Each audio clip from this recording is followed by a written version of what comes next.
Hi, my name is Isabel Thiessen. I am the marketing administrator at RightClick. I'd like to welcome everybody today to the AIAOC plus RightClick IT for Architects in the Modern Workplace, a modern cybersecurity strategy for your architecture business. I want to provide some background on RightClick. We've been in business since 1997, providing enterprise-grade IT services and cybersecurity to organizations throughout California. We offer a multitude of IT services and can work in tandem with your internal IT team for increased layers of cybersecurity. We want to make it easy to work with us. We pride ourselves on our friendly and fast service. Our clients have a 95% consistent satisfaction rating on our weekly tickets, and 1/3 of RightClick's valued clients are in the architecture, engineering, and construction space. We pride ourselves on providing customized solutions that deliver value and results to our clients, allowing them to focus on what really matters, their business. And with that, I want to introduce our other speakers. Our first speaker today will be Roy McRae.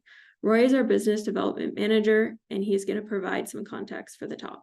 Thank you, Isabel. Welcome, AIAOC members and guests. Today, we'll be discussing a modern cybersecurity strategy for your architecture business and best practices for enterprise-level IT. I want to briefly review best practices to ensure your company's IT is enterprise level and meets IT security standards. IT infrastructure strategy is very important. Proactive IT services, precise documentation, backup and disaster recovery testing, and cybersecurity testing. So the company IT infrastructure strategy is very important as it's really just as important as your mission statement. Modernizing IT infrastructure is imperative to maintain a competitive advantage and profitability. Proactive IT services, that focuses on identifying the crown jewels and data assets and addressing potential challenges before they become significant problems. This will save time, money, and resources in the long term. Now, precise documentation is something that we do very well at RightClick, and this encourages knowledge sharing and will significantly improve processes and ensure standardization in your company and will establish a high benchmark for quality control. It's also very important to review your documentation quarterly, remove outdated and obsolete content. Without regularly scheduled backup and disaster recovery testing, there's no confidence in your disaster recovery preparedness. One of the things that we really find is so important, especially in this climate, is creating a company culture of threat awareness through cybersecurity training. This is essential to every business. In addition, cybersecurity testing to assess and measure network security vulnerabilities will create effective strategies to prevent an attack. So cybersecurity audits, risk assessments, penetration tests, vulnerability scans, and configuration scans are vital for comprehensive cybersecurity. In addition, it's imperative to have the correct systems in place that respond after an incident. So the top cybersecurity threats facing most businesses are ransomware and phishing attacks. I know we all get these random emails that look funny and you don't want to open those. Also, cloud security threats and supply chain attacks. Now, RightClick, as Isabel mentioned, about 1/3 of our companies are in the AEC space. So partnering with AEC clients provides additional unique IT challenges. One of those is managing a large number of devices. Obviously, you have a fleet, you have people on off-site, you have laptops, also iPads. So all these types of things need to be managed. Cybersecurity protocols for your partners is very important because obviously if you're file sharing with a partner, you want to make sure that their cybersecurity is good from their end. Also, intellectual property theft.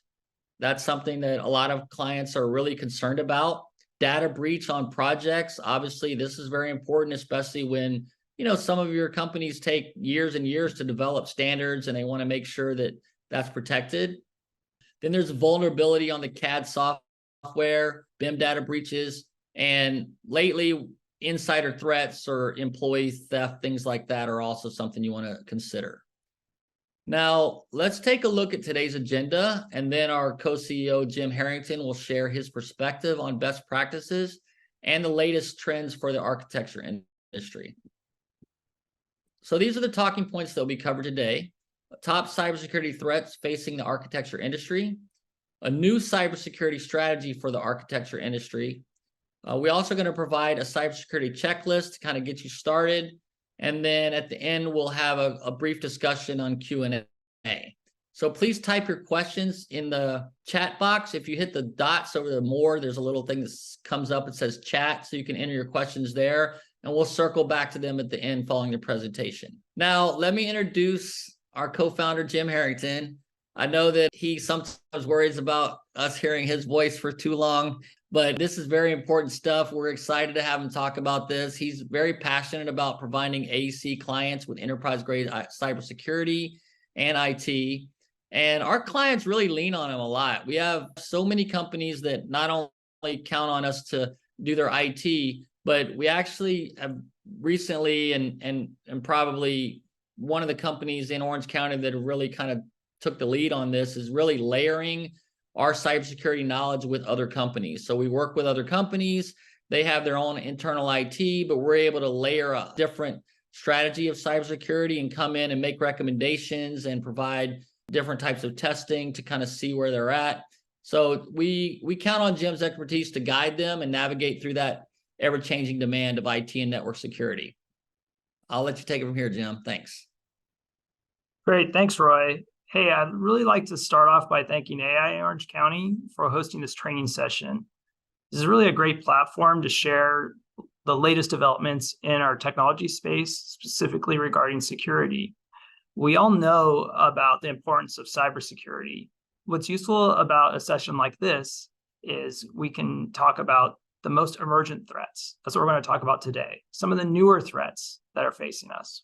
We're also going to balance that by seeing what are some threats that maybe we think are important, but aren't quite as risky. And the whole point of this should be, we want to balance our IT spend. We want to come out with this with an idea that we have a fixed IT budget. Well, what should we put this for? Are we protecting the right things? We all know it's really upsetting and disastrous to fall victim to a cyber attack.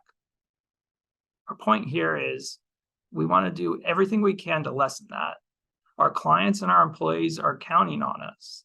So what can we do to lessen the likelihood of these types of attacks? I'm going to start out today and cover the top threats that are facing us. And then we'll talk about the ways that we can address them. So first, these threats, these aren't AEC or architecture specific. These are the top threats facing all business. First one here we'll say is ransomware. Sure, everyone is familiar with ransomware. It's been in the news. This has probably affected some of your businesses, or definitely other businesses that you've worked with. The thing to remember about ransomware is the way this attack is shaped is it starts out with some type of intrusion, some type of phishing, usually an email. This is the hardest attack to defend against. The reason ransomware is so difficult to defend is it's assuming that the person that gets attacked, say an employee at your office, they have access to some important data. Now, to defend this attack, you're not going to say, well, no staff member has access to any important data. So your staff, they're going to have access to a lot of files. You're always open to this. What happens in a ransomware event is someone will execute malicious code that will go through and it'll encrypt or scramble all your important data. This is the hardest one to defend against because of this. But the issue here is like, this is what you want to do for your business. This is what you want to invest in, is you want to make sure that in the event of a ransomware, all your data and all your backups are not encrypted or affected at the same time. This is the goal of the attacker. The attacker is not just to disrupt your business for a day.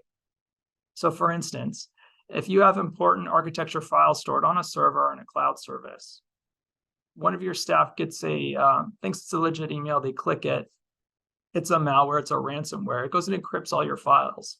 That's a bad day for your office. You guys can't get into your work product. But this should be all very restorable. Then you're up and running within a day. What the ransomware wants to do is at the same time they infect your data, they want to infect your backups. So you have no means to restore. And then they'll ask for a ransom payment to get this back. There are some special strategies we're going to talk about to prevent that from ever happening. That should be your focus here in cybersecurity, is prevent all your data from being compromised or encrypted at the same time. And understand with ransomware, it's usually not about taking the data. Sometimes when you have a lot of intellectual property, it is. Like if your business is containing confidential information, like for some of our defense clients, there might be a threat to release some of that. That's a type of ransom. The ransom that we're faced with more is denying access to our data by scrambling it. And that's much easier for an attacker to do. The next type of an attack, which is actually the most common, is the phishing attack. And we're all aware of this because we receive phishing emails constantly. Now, the top attacks that are working well are things that would be called boss fraud or an impersonation, where usually this goes through the supply chain.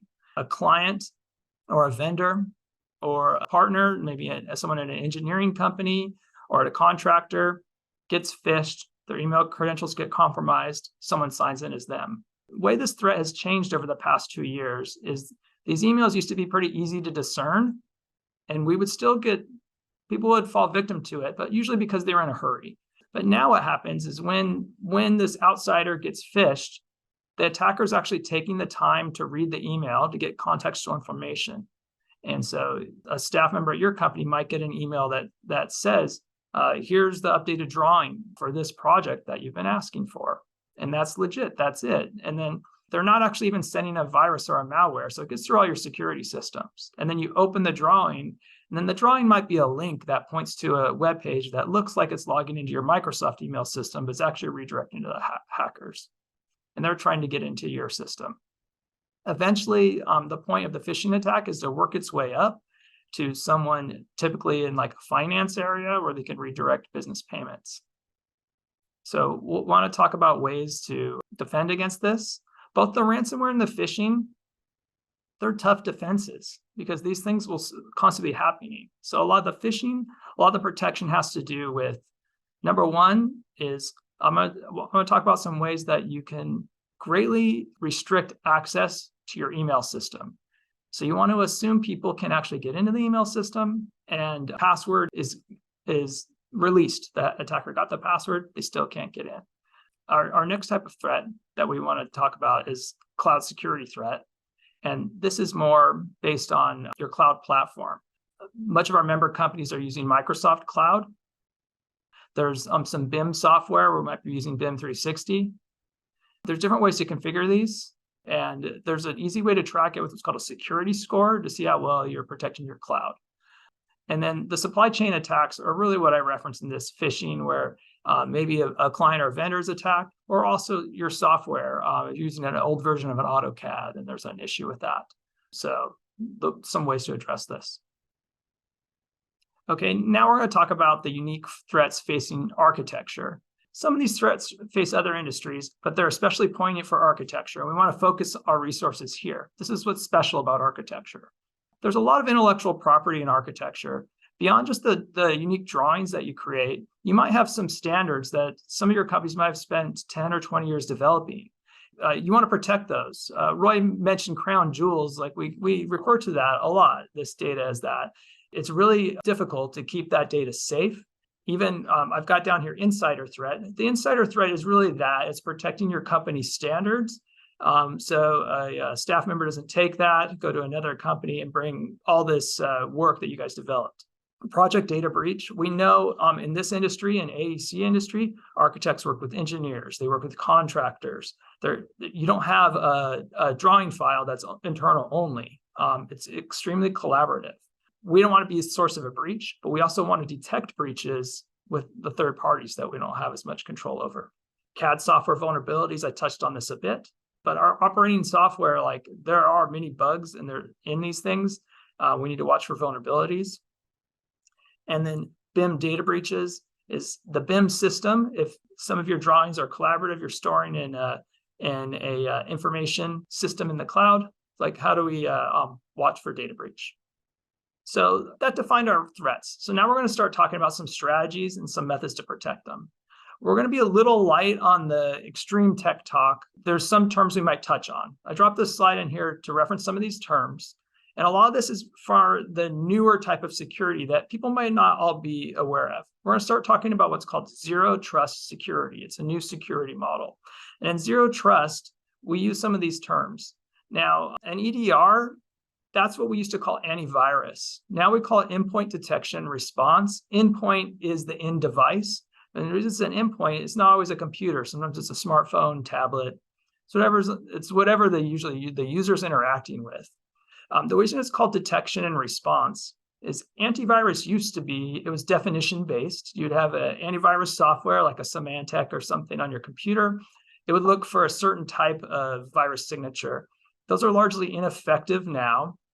So now what we're looking for is a type of behavior, an unusual thing happening. And then we want to get an alert. And we don't want the alert just to pop up for the user. We want that alert to go to some central location that someone in charge is monitoring and can see and can respond. Something that's changed in security here is a lot of times there's an intrusion that goes undetected. But then over time, and by time I mean a few hours or a few days, your system could see that something unusual is happening and warn a person. The way hackers have become more sophisticated is hacker groups nowadays, they separate into teams. So there might be one group that's really good at phishing and getting credentials, but they don't go on in ransomware. They just get their credentials. There's another one that does the ransomware. There's another one that will study a company and learn about it. And there's a whole marketplace for this. So what might happen is, let's assume one of your users got phished, their password got out, someone can sign into their computer. You can assume that there's not going to be a breach immediately. That credential might be sold, someone else might look at it. It could be weeks until that happens. So having endpoint detection and response, even though you don't catch it immediately, it's hugely valuable to have someone coming back and finding this a few days later rather than something sitting. We'll cut back to that a lot, but a lot of security now is based on limiting the time that something valuable is exposed. So when we'll talk about how you share your data, we want to limit the amount of time it's exposed. Sure, like if you send a file to someone, if you just send a straight up attachment, that file's gone. The person has it forever. If you send a link that maybe expires for a week, well, during that week, that person's email might be vulnerable. But after that period, that's expired. And that's much improved. So you want to think in that mindset. Moving on our key terms, Secure Access Service Edge, a lot of times it's referred to as SASE. That's the replacement for VPN. I think most of us are familiar with VPN, Virtual Private Network. VPN is the older technology. When if someone would work in a remote office or from home, they would VPN, securely remote into the office to access maybe a file server in your office. Well, especially in response to the pandemic, and we have all our remote work now, it's the modern style is less to VPN into an office. And it's more, your data isn't all in your office, right? You might still have file servers in your office for high-speed access to drawing files, but a lot of it's probably in the cloud. Not all your users in the office. So what a SASE is, it's like a VPN, but it's going to connect into the cloud instead. We'll get into that in a little more detail. So where EDR is a protection on a computer, a SASE is more of a network-wide protection. And this becomes very important for protecting against the top threat that we'll address. A SIEM, an SIEM, you call that a SIEM, Security Information Event Monitoring. In security, it's important to correlate everything together in one spot as much as possible. Sometimes this isn't always economically feasible. So what we want to do is, if we go back to what we talked about crown jewel data, if you can think about your business, what's really important, what do you really want to protect? Think about those things. Maybe some emails, drawing files, standards. If we can, the stuff we want to protect, the logging information or the security software, we want all that to go to one place and we want one group to be monitoring it. And that's usually into a SIEM. The SOC, the Security Operations Center, that's the group that monitors it. These things used to be special and high-end for huge enterprise businesses. Technology now has pushed this down to small business level. There's dedicated firms that are just security firms, just SOC. There's also what are called like a managed service provider, which is the type of company RightClick is, that does general IT support and provides SOC services. Most of your managed service providers will give you some type of light version of a SOC where they have staff 24 hours a day, or at least every day, monitoring and checking on your security. So remember on security, it's very important to get this centralized, this data to someone central. And then GRC is what we talk about, government risk and compliance. If you're doing a job for the government, there's certain types of compliance that you're expected to have. You have to show that you've done a reasonable effort to secure your system. Now that we've hit on our key terms, we'll get into our modern strategy. So we talked about these briefly, these top challenges. They're structural changes, is that we work differently now. We work remotely. Our data is in different places. What we call the threat landscape, like all the security threats facing us, it's difficult and it's changing a lot. You know what I see the most is we're defending against the wrong things. We have limited budget. We want to defend against the right things. For instance, I'll give an example of this. I talk to a lot of people that are concerned about their Wi-Fi security. Hey, I'm accessing important documents, they'll tell me, and I'm traveling through an airport on an untrusted Wi-Fi or in a coffee shop, or the Wi-Fi at my office. I want to make sure it's really secure. And there's some importance to that. But then, like, you want to think, well, this Wi-Fi, the only people that can attack it, they have to be geographically close, like in the building nearby, whereas other threats that encompass the whole internet is really what you want to defend against. There's when you design a security plan, if you don't protect against what's called a level 1 threat, but you're defending against level 3 or 4 threats, you're still only like a level 1 security. And where this comes from is the National Institute of Standards. They developed a thing called NIST 800. That's a security model for all businesses. If you follow NIST 800 171, and they have a list of security controls 1 to 5. And so you want to make sure you have all these level 1 controls before you move up to some type of more esoteric control. So this threat landscape, we want to make sure we're protecting against the right things. There's an increasing number of devices. I know in architecture, it's not just all computer. There might be like different type of tablet, phone, device. Sometimes people are using personal device. These all need to be protected. The good news is if you address this, it really leads to some great things for business. It leads to a competitive advantage. And then operational maturity, like we'll call that leverage, which really means like if you practice the culture of cybersecurity in your business can move faster, have less problems, better reputation. And we know reputation is so important in this industry because the collaborative nature of the industry.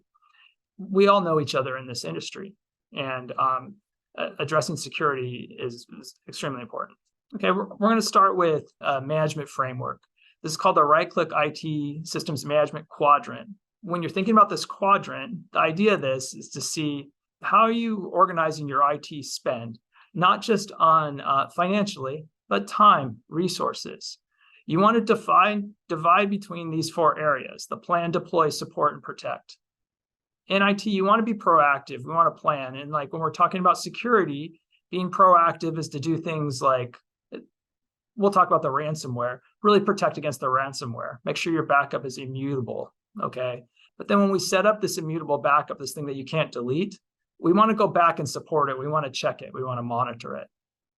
The ongoing protection, you want to have some type of system, some central system that is constantly watching over all your systems. And the thing here, it's really good to get what I'd call an extra set of eyes on your system. If you're a larger firm, you have internal IT, it's a good idea to have an outside IT work together with them.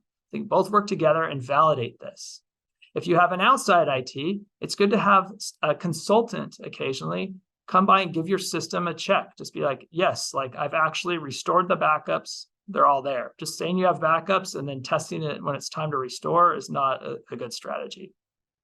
The 4 areas in this quadrant support each other, and it leads to what you really want is this operational maturity. It helps your business execute at a high level, meet your business plan. Okay, I'm going to talk about the top threat today, the top new threat, and we're going to get into how to fix these things. So, token stealing. Not everyone is aware of this threat. And what this is we're going to use a Microsoft Cloud platform as an example. Most businesses are hosting their email with Microsoft. This goes the same if you're hosting it with GoDaddy or Google, or if you have your own internal. Most of them are in Microsoft now. So we know when we sign into Microsoft to get our email, if you have a new computer, you boot it up, you launch the Outlook application, you go to the website to check your email, it's going to ask for your username and password, you put your credential in. And then after that, we want to have the two-factor, the second factor, where maybe it'll text you, or you have Authenticator app on your phone. Then you're authenticated. You go through all that. After you've done that once on your computer, it won't ask you to sign in 15 minutes later. That web browser session stays signed in. If you're using the Outlook app, Outlook's always signed in. It won't sign out. It'll stay signed in for months. The way it stays signed in is by a token. So Microsoft drops a file on your computer. It says, okay, it's encrypted. This computer is trusted. It tells its servers, don't ask this person to log in anymore. I'm trusting this. There's a method to steal that file to impersonate your computer. This is extremely dangerous. The reason this is an extremely dangerous threat, because most of us think we're protected against this. And the reason we think we're protected against this is because we've done two-factor authentication. So if you've been involved in cybersecurity at all in the past few years, it's been hammered home to you to do two-factor authentication.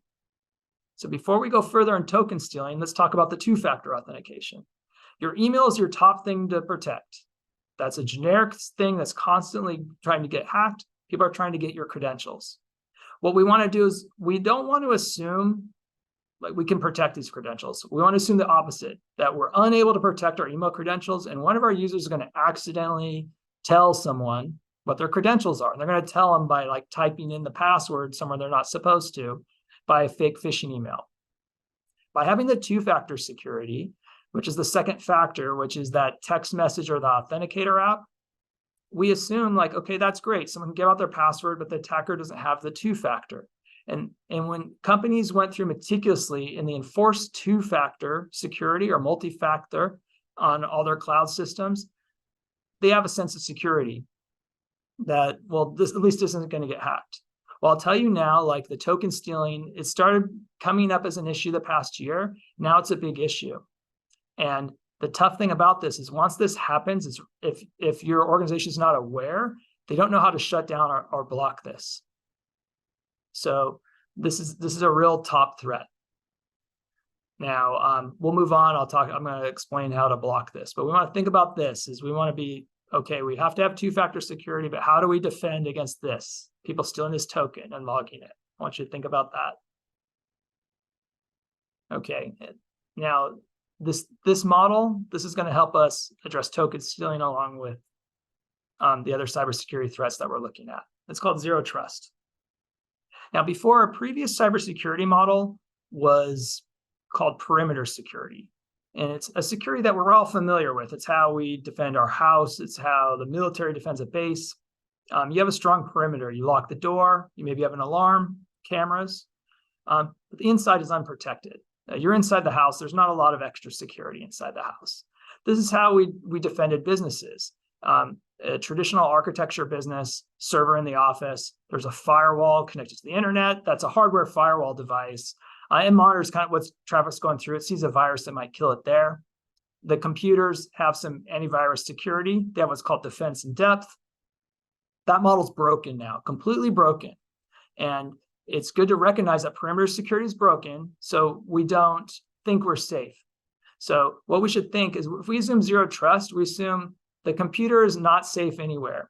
And what we really want to do, zero trust is about devaluing access to our system, making it if you get access to something, well, you can't really see everything or it disappears pretty quick.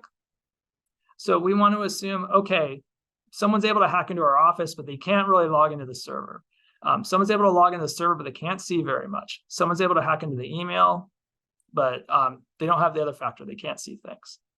So the principle on zero trust is, number one, it's verify, which in security, we're all about identifying who's who. And this is the trick with all these phishings and the frauds. People pretend to be the boss, pretend to be someone else. We want to verify our users. Second, we want to use least privilege. Least privileges only give people the minimum access to stuff they need to do their job. And the other thing is not only that access, but we want to limit the time they have the access. So you have a staff member, they're working on some projects. There's nothing particularly secure. They're allowed to see all the client projects, but they're only working on 2 projects. The permission model should only let them see those 2 projects. And then when they share those files, all the files outside to the BIM should be shared with an expiring link. So then when the contractor receives that, maybe on email, like I mentioned before, it only lasts for a few days. So it's a least privilege. It's a low access, minimum access to do your job. And then number three, we want to assume breach. So we want to assume someone got into everything, everything's not secure, and it shouldn't be a huge problem or a disaster when someone has breach. Okay, so I talked about perimeter versus zero trust. Implementing this, the good news is, especially post-pandemic, a lot of the vendors have stepped up a lot of the software. They're inexpensive to do zero trust. So classic approach, perimeter security assumes you're buying gear. You're buying a firewall for your office. You're setting up servers. You're setting up VPNs to your office. Okay, that stuff, it's usually an upfront cost, and it's a higher management cost. You either need a technical employee at your office, or you need someone kind of like our company, like an outside technician to manage this thing and monitor it and update it. As soon as you buy something, the clock starts ticking on, did it get patched? Has it been constantly updated? The zero trust model, you're not as much buying gear, you're signing up for something. So maybe instead of buying like a $2,000 firewall, you're paying a $7 fee per user for a cloud security firewall. And the replacement for the firewall and the zero trust is the SASE that I talked about in the key terms. So this is a big thing. And this is going to come back to how you protect against token stealing. So this is what the SASE does. It's like a VPN, but it's also like firewall security. When we think about zero trust security, we push the security all the way out to the edges. Security is always at the edge, and the edge means your devices. So it's not some big central thing doing it. So every computer at your firm has the SASE agent, kind of like the modern VPN agent. The SASE agent, it logs into a cloud provider that encrypts all your traffic. So all the data going through your computer is encrypted, and it goes through this cloud provider. There's different providers that do this. We like one called Total. There's different ones, different SASE providers.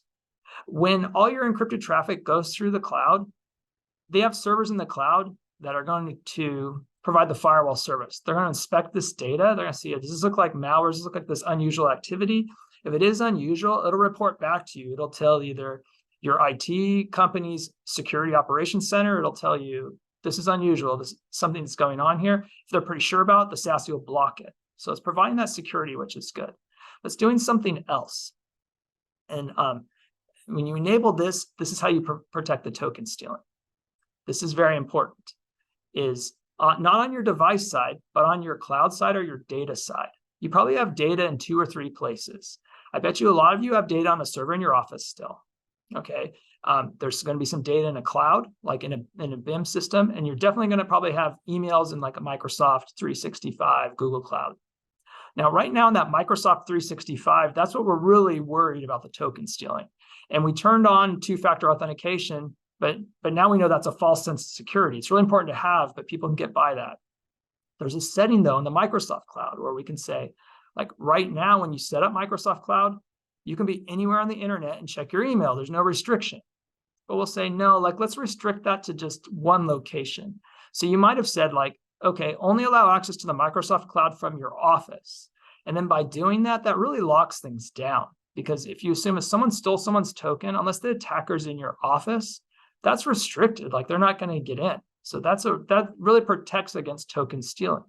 So again, to protect against token stealing, we restrict the network access. We restrict on where you can access your email instead of the whole internet, maybe from just one location. But there's a little problem here. If I just restrict it to your office, I'm kind of going to the old perimeter model where I'm saying, okay, you can get your email only from your office. So people can't check their emails at home, or maybe they can, but they have to VPN to the office using old VPN technology. It's expensive. It's a lot to maintain. And not everyone works from the office even, maybe. So instead, we're going to use the SASE. We're going to use the SASE. It's going to be that VPN to the cloud, which is a restricted network or restricted IP address. It's just one location on the internet. We tell your Microsoft Cloud, hey, you can't get into this thing unless you're on the SASE, unless you're on that location. Security just went up tremendously because now people can have all your credentials. But if they don't have the SASE, they can't get into it. You really protected your business. And it was an inexpensive thing to do relatively. It wasn't a capital expense, it's an ongoing security expense. So what's really happening is instead of paying for like firewall and basic antivirus, now you're paying a little more for antivirus. You're buying this like endpoint detection response. You're buying this SASE. And what you're recognizing is whether you pay for it or not, there's a responsibility, like a risk responsibility with every device you're adding on your network, and you're pushing that cost out to that. So when you add a device, you add a high-level person, an architect, you put that security management, cost management in with them. The thing runs really efficiently, so it's limited disruption for the user. So by using this SASE technology, we can protect these things. And the cool thing is we can move on beyond things like just the email in the Microsoft cloud. We can protect our BIM, we can protect access to our office. You don't need to VPN to the office anymore. If you have file server there, you can link that SASE cloud into it, connect that way. So I'm using a lot of these key terms. The important thing to remember here is beyond just having this security on our computer, we need to add this network component if we want to protect against the token stealing, which is the top threat. We know we're assuming zero trust. We're assuming we're going to get phished. Someone's going to trick our users. And we want to be like, that's okay. They can trick our users, but they're still not going to get in. That's what we're after. I've got a chart here. This is an idea from moving to perimeter to zero trust security. If you work at a firm that has a largely perimeter model, that can stay in place. You can layer these zero trust on here, but it just becomes much easier to manage over time, and you become working with a couple of cloud-based vendors versus equipment in your office. Okay, and I think we addressed this. So we've got here is like the benefit of really using like a SASE or a zero trust versus a traditional VPN.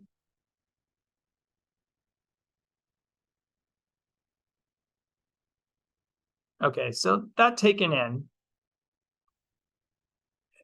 there are some steps to do. What we see in the marketplace is we still don't see full adoption of when I talked about this NIST 800-171 by the National Institute of Standards, the cybersecurity standard where they say there's 150 security controls. You can go from layer 1 to 5. You really need to have all the 1 to 3 security controls. And those 1 to 3 security controls in the NIST 800, they're what I would call cyber hygiene. So there are things like installing patches on all your computers so they're all up to date, patching your operating software and like your applications like your CAD software, but doing it in an automated fashion. So you should have some security agent that's doing it. Then you should have an outside provider that's centrally monitoring that. You need to do that. You need to have a complex password. You need to have multi-factor security. These things are still all required. You need to do the cyber hygiene things to be a level 3 organization. And these are the common sense security. But now what we need to do is we need to understand there's emerging threat. Just like always in the history of security and computing, there's a controller correction, and there's so much money to be made by hacking and stealing into these things that there's a new threat attack. And so our defense against that now is adding this network layer, adding this type of SASE service. The difference in your business is like, are you going to be a little behind with the times or trying to stay security forward? And trying to stay security forward, it's really a culture thing. So when we talk about promoting a culture of cybersecurity, this is about security training staff, but it's about, we recommend not to just have dedicated meetings about cybersecurity, but keep that as part of your normal meetings. So if you're having a project meeting, you're talking about a project, someone brings up how you're handling the cybersecurity. It becomes just a normal part of your company culture. By having a normal part of the company culture, when an issue comes up, there should be no shame if someone gets phished and makes a mistake. These things happen and they're tricky.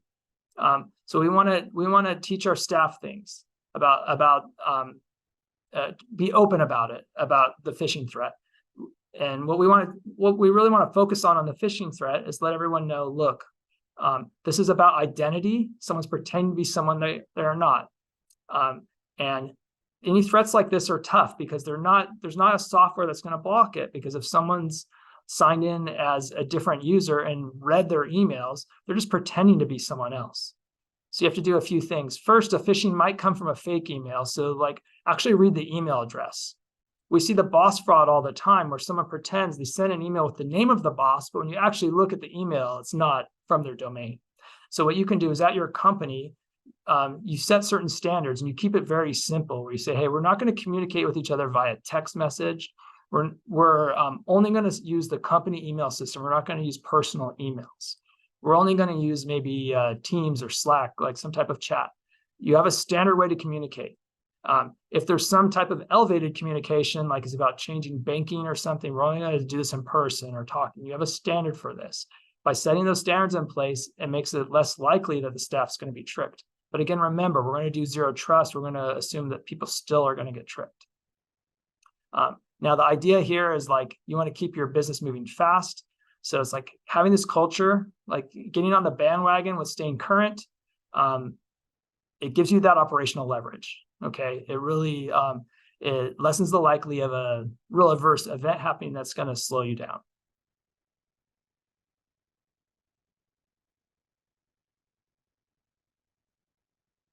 Now, I put this up here as an example.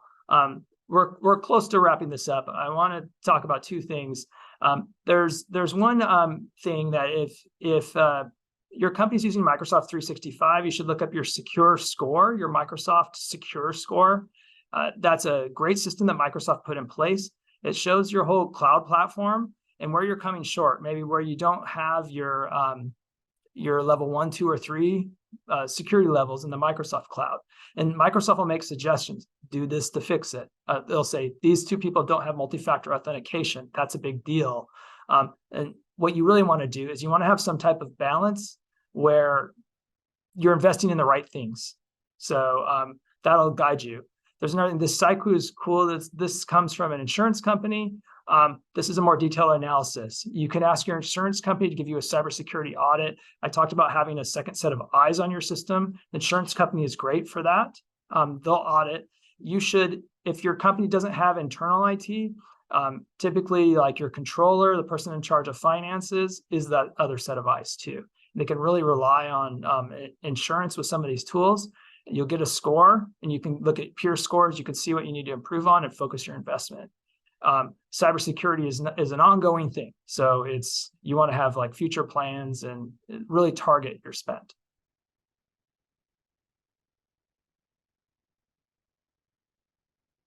Okay, and to wrap up, let's go back, look at our threats, and let's talk about like the best strategies that we're going to use to address these threats. So ransomware, we talked about how ransomware is really hard to actually stop the ransomware from happening because our staff have members to secure important files. Our staff have access to secure important files. Since they have that access, they might get ransomware. And at Zero Trust, we're assuming they do. So what do we want to do? You want to make sure your backup is what's called immutable. So check and find out if that setting is on. What an immutable backup is when you back up to the cloud, if it's marked as immutable, even if you're the system administrator, even if the IT company has the administrator password, they can't delete it. They'll click delete and they'll say, this cannot be deleted for however long the immutable period is, 30 or 60 days. By doing that, you assume zero trust-wise that some attacker got into your backup system, clicked to delete it, encrypted everything, and the backup system will say, okay, we'll delete it in 60 days. So that gives you enough time so it doesn't actually get deleted. So the immutable backup is the key. The backup is the key to prevent yourself from falling victim to ransom. Now, you might get your files encrypted one day and have to restore, but that's where you want to stop. The phishing attacks, like our best defense against that is training and culture and really focusing on identifying like where the email is coming from. We also want to focus on in the training is if we're getting a quick call to action, it's almost always fake. So if someone say, do something fast, like we want to teach our staff, slow down, watch for that. For cloud security threats, we talked about this SASE, replacing the VPN with a SASE, that network security. That's the piece I bet you your firms are missing. You have to be pretty security forward to have that. It's mainstream now, though. It's not a very expensive thing to do. It's a huge improvement. That's the thing that's going to protect against the token attacks. We want to have two-factor enabled, and we want a limited attack surface. We only want to put minimum data that we need on there. The supply chain attacks, they're very similar to the phishing, where we want to focus on training and culture and process. The other thing with supply chain is we want to make sure when we're talking about our software, we're patching and keeping everything up to date.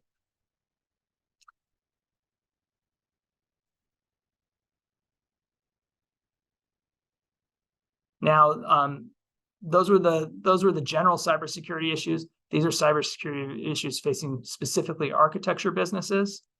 Our IP, we have more IP here, all these drawings, and the nature of our IP is a little different because we share it a lot with the outside world. If we have a SASE, this security, we can restrict our files based on location. So then there's a setting in your file system if you're using like a BIM or a Microsoft Cloud where you can say these are only accessible from certain locations. If someone takes the file, it's useless.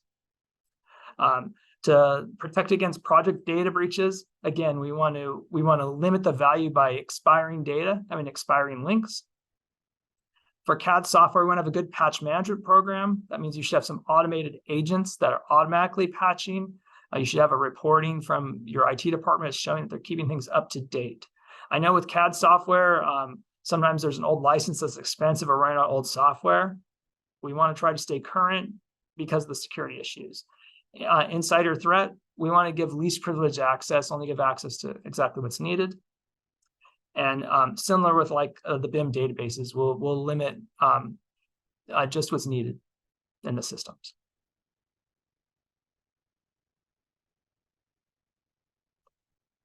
Okay, thanks everyone for the time today. Now we'll take, because we have a little time for some Q&A.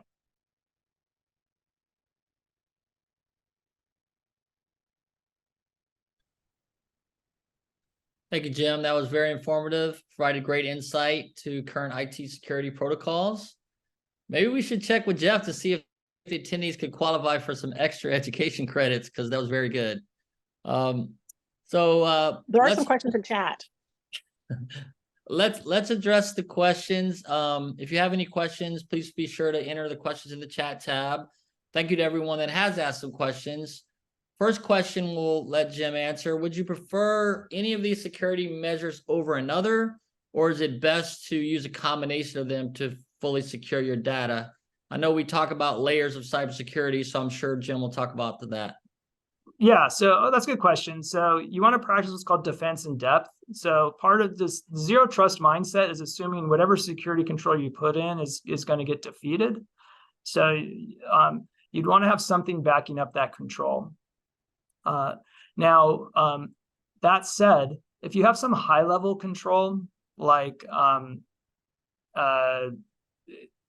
your links expiring, some high level thing, but you don't turn on a low level, like two-factor authentication, there's no point in doing the high level.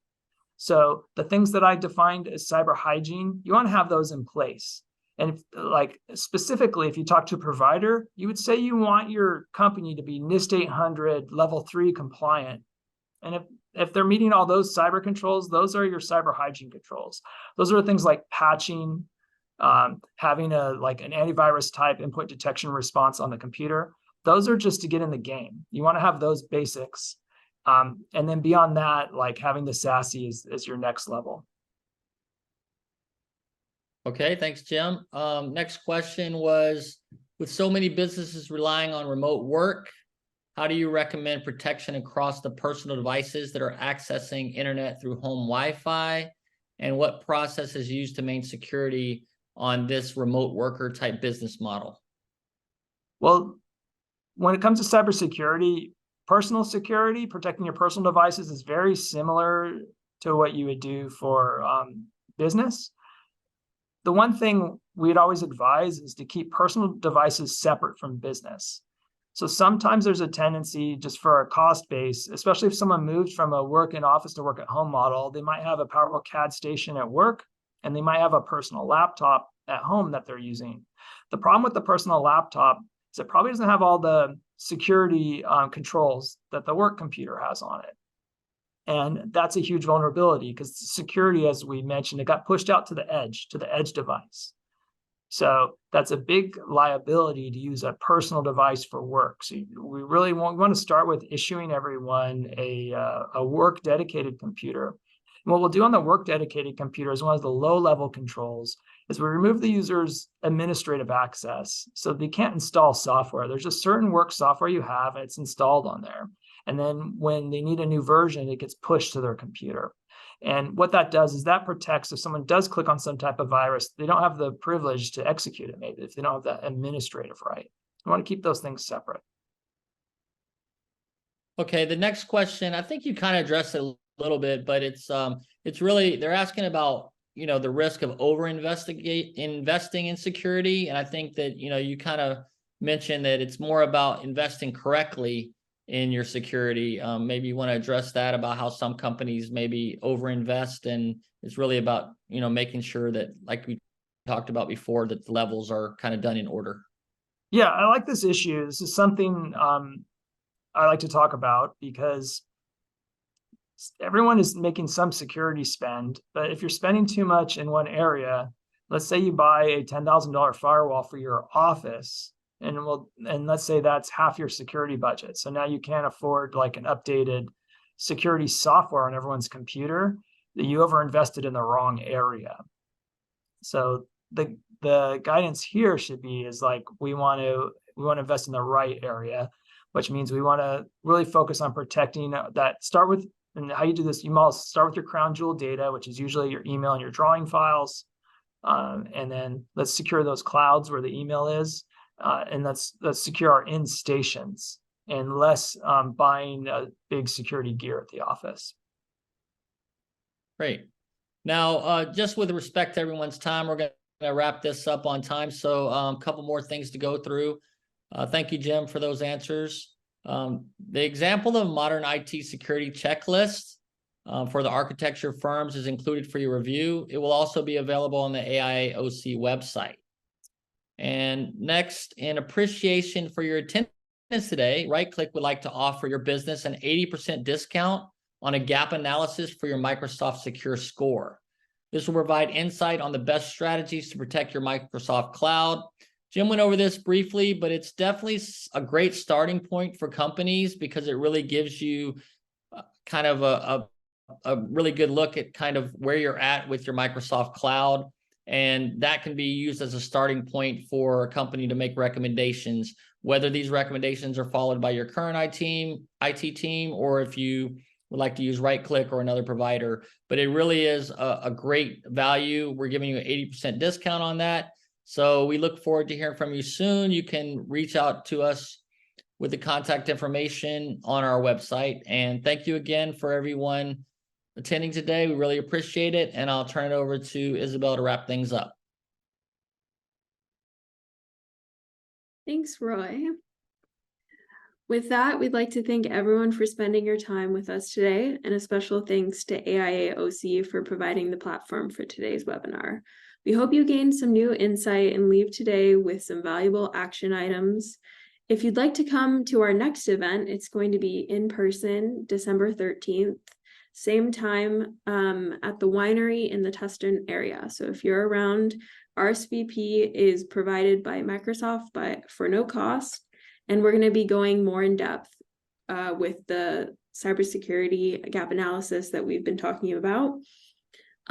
So you can get in touch to RSVP for this on our website at rclick.com, or you can reach out to Roy at rclick via email. And thank you so much, everyone, for joining, and we hope to see you at our next event. Bye now.